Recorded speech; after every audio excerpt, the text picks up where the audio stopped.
Welcome to The Explainer. Today, we're going to break down a huge topic, deep learning. Now, I know it sounds super intimidating, but stick with me and by the end of this, you'll get exactly how an AI actually learns, from one single simple building block all the way up to what you could call a digital brain. You know, it all really boils down to one big question.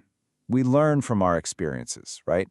But how on earth can a machine, just a bunch of circuits and code, do the same thing? To figure that out, we have to start small, like really small. We have to start with a single artificial cell. So let's kick off our journey with the absolute most fundamental piece of the puzzle. It all starts right here, with just one tiny little decision maker. All right, to make this really simple, I want you to forget about computers for just a second. Just picture this. You're a little machine, and your only job in the world is to solve one problem. Is this apple a good apple or a bad one? This very simple idea, well, it's the key to pretty much everything else we're going to talk about. So, this little apple sorter, that's what we call an artificial neuron, and it basically works in 3 simple steps. First, it takes in some info. We call these inputs, things like the apple's color or its size. Second, it decides how important each of those inputs is by giving it a weight. It might learn, for example, that a bright red color is way more important than the apple's exact shape.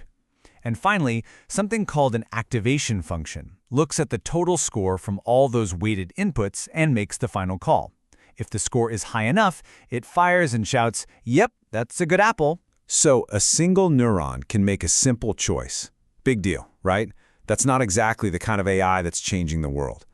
The real magic, the part that's truly mind-blowing, happens when we start connecting thousands or even millions of these little guys together. And this, right here, is where things get really interesting. One single neuron, it's just not that smart. It's limited. But a whole network of them?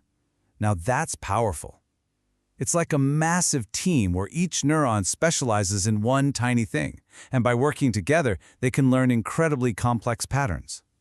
Let's take a look at how that whole structure is put together. So a deep learning network is basically set up in layers. First, you have the input layer. Think of it as the front door. It just takes in the raw data, like all the individual pixels from a picture of a handwritten number. But the real work, the real thinking, happens in the hidden layers. The first hidden layer might learn to spot simple things, like little lines and edges. The next layer might combine those into curves and circles. And finally, the output layer looks at all that analysis and makes the final call. Okay, I'm pretty sure that's a 9. This whole process, from front to back, is called forward propagation. Okay, so the network can make a guess. But here's the thing. When it first starts, all of its settings, its weights, are totally random. So its guesses are just awful. How does it get any better? Well, this next part, this is the real secret sauce of all of modern AI. To really get how a network learns, I want you to picture this. Imagine that how wrong the network is can be represented by a giant valley. The very bottom of that valley is the perfect answer, 0 mistakes. The network's goal is to get to the bottom. The only problem? The entire valley is filled with thick fog. It has no idea where the bottom is. It can only feel the ground right underneath its feet. This whole process of finding the bottom is an algorithm called gradient descent. And the strategy is actually super simple. First, the network feels the ground right where it's standing. It checks the gradient to see which way is uphill. Then, it just takes one small step in the exact opposite direction, downhill.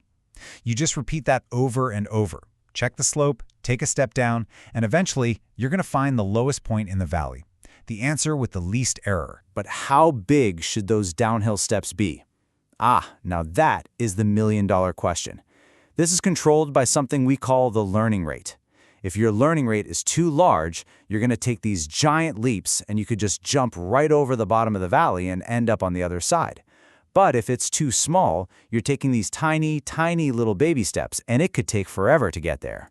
So a huge part of training an AI is finding that just right Goldilocks learning rate. Okay, but wait a minute. This brings up a huge question. We know the goal is to go downhill.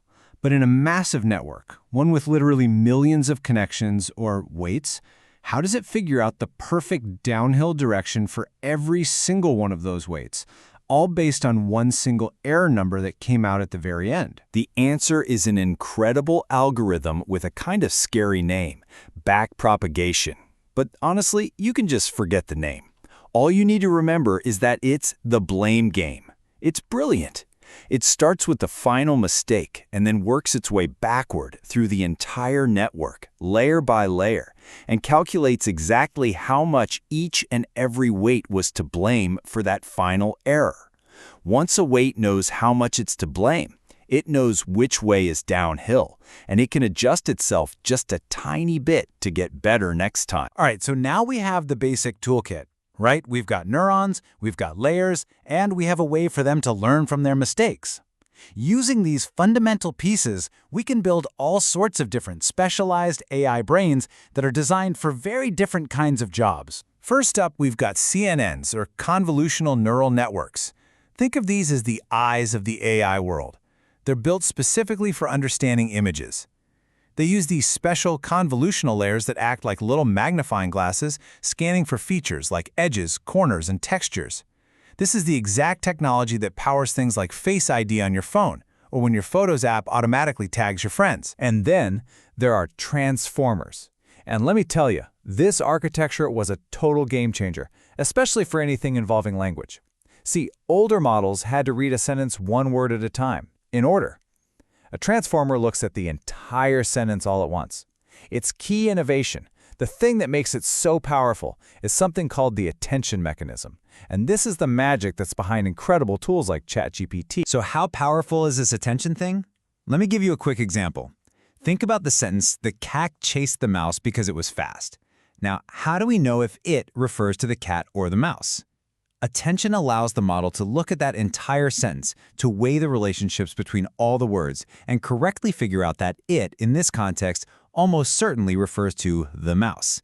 That's how it understands real context. It's amazing. Okay, I know this all might still sound ridiculously complex, but here's the most exciting part of all.